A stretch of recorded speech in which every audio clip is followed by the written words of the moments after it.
Hey guys, what's up? Welcome to Motor Mantra. This is Vinod Budhani, and in today's video I'm going to share with you my experience with the Baleno. I'm not reviewing this car based on a couple of drives. I actually own this one. This is a 1.3 liter diesel Zeta model. It's been 7 months since I bought this car and I've driven it for around 9,000 kilometers both under city and highway conditions. So this is an actual end user's review coming your way. Without further ado, let's get to it.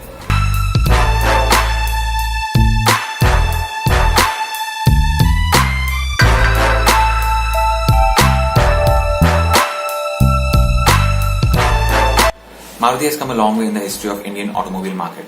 Not long ago, a typical Indian car buyer's perception about Maruti was सस्ती सुंदर और टिकाऊ गाड़ियां बनाने वाली company.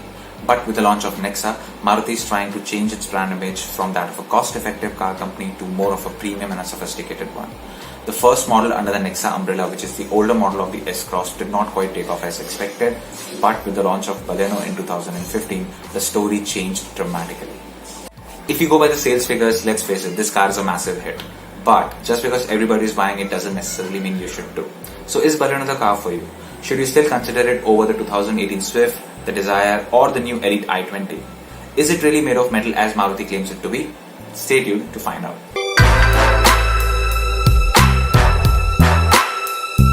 Talking about the front of the car, the smiling grille is really classy and not overdone in any way. The chrome extension across the front puts a smile on the car. In the top spec Alpha variant, it looks even richer with the chrome extending into the headlamps.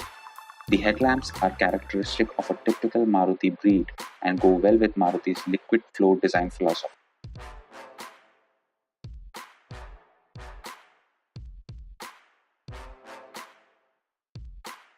This is my favorite bit of the Baleno's exterior looks, its emphatic side profile. The car looks stunning from the sides with these chrome strips running right through the length of the car. The chrome door handles complement the silver 16-inch alloy wheels. The floating roofline reminds us of the Swift, but with the Swift it's sportier, whereas in the Baleno, because of its longer wheelbase and the optimum chrome surroundings, it looks more classy.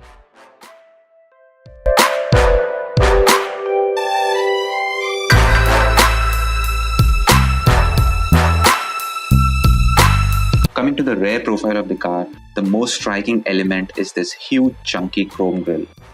You usually see heavy chunks of chrome on the front and delicate highlights at the back, like for example in the Honda City. But Maruti has done exactly the opposite with the Baleno, and it really works well for me. I'm not a big fan of Baleno's taillights. The horizontal wraparound tail lamps in the i20 are definitely more appealing, but the central portion of the Baleno's rear makes up for it, starting with the sporty spoiler, wiper and the elegant rear bumper.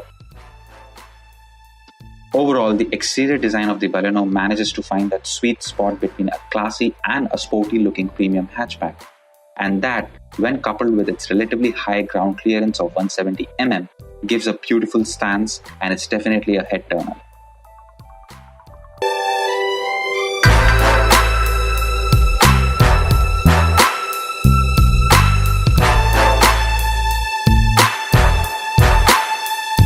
The waterfall dashboard, plastic quality and the door switches is a big letdown, especially when you first look at the car from the exterior and then you immediately step in, you feel like it's the same old Maruti, only slightly roomier.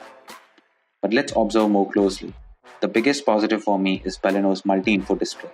It gives you loads of information like the fuel economy, the date, the cool power torque animation along with other graphics, and it's beautifully lit. Gives you a great feeling, especially on those long late night drives. It really is leaps and bounds ahead of what you expect from a Maruti, and it justifies the premium price tag you pay for the Baleno. The leather wrapped steering wheel, the gear knob and the infotainment system have a premium tactile feel. In the top spec, you get a touchscreen center console with only Apple CarPlay, which is really a pity. Another positive on the inside is the sheer sense of space on the back of the Baleno. It is amazing how comfortable you feel on those long highway trips sitting at the back, and you can really move around a lot. Yes, the Baleno doesn't have rear AC vents at some of its competition, but the AC of the car is surprisingly powerful, which makes up for its absence to an extent. The boot of the car has its ifs and buts. With 350 liters, the space is really enough for two large suitcases along with an option to fold the rear seats and make it even roomier. but the loading height is really higher than one would prefer. So people like me would really need a hand in getting those heavier suitcases inside.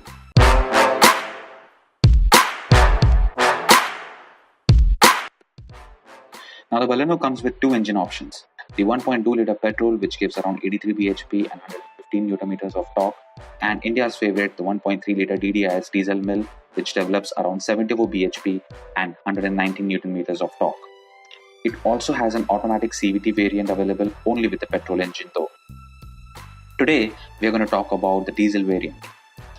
Now we have seen this engine in the Swift as well, but how does it feel with the Baleno, as the Baleno is slightly longer than the Swift? Because of the torque, there is considerable turbo lag till 1800 rpm, which makes it a bit difficult to drive it in the city at lower speeds. You need to shift a lot between second and third gears between the speeds of 20 to 40 km per hour. But once you are passed beyond 1800 rpm, it really takes off. The mid-range on this car really packs a punch. Once it crosses 1800 rpm, the acceleration is very linear till it reaches the 3-figure mark. Once it crosses speeds of about 110, the engine revs don't really match the acceleration. It becomes difficult to extract enough juice from this engine on pushing the pedal. The steering is not as classy and well balanced as the one on the i20, but it is rather likable for both city and highway drives.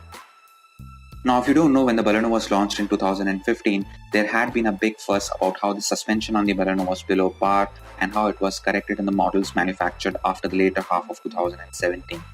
This is a 2018 manufactured model, and I still feel that the suspension is on the stiffer side. So it is not very ideal for city potholes or those bad highway patches.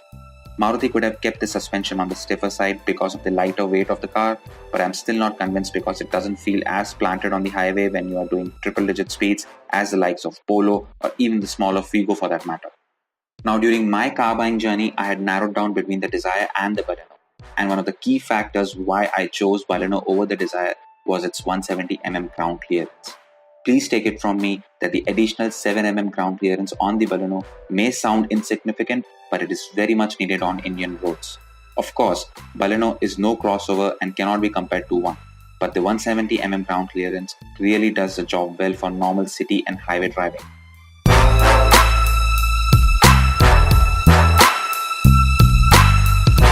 Baleno was the first car from Maruti to be based on the Heartech platform, which is very light, and on top of it, it has a power-packed, extremely frugal 1.3 DDIS engine. Just like other Maruti cars, the mileage and maintenance on Baleno is very pocket-friendly. No matter how much other brands are trying to change their perception about maintenance, but they cannot match Maruti in terms of service cost and maintenance. That is absolutely undebatable. Currently, I'm getting an average of about 21 to 22 in the city and 23 to 24 under highway driving conditions.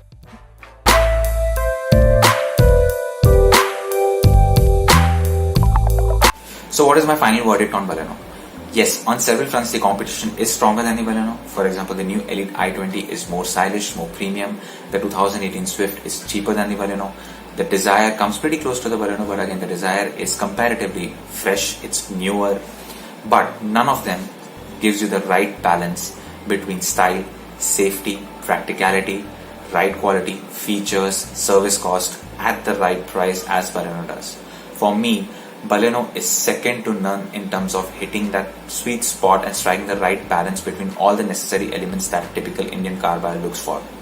So that's it for today. Hope you guys liked the video. Please leave your comments below and subscribe to our channel. Please show us your support. We are new here at Motor Mantra. And also, if you didn't like the video, any sort of constructive criticism is appreciated. Please let us know your comments. Take care. Bye-bye.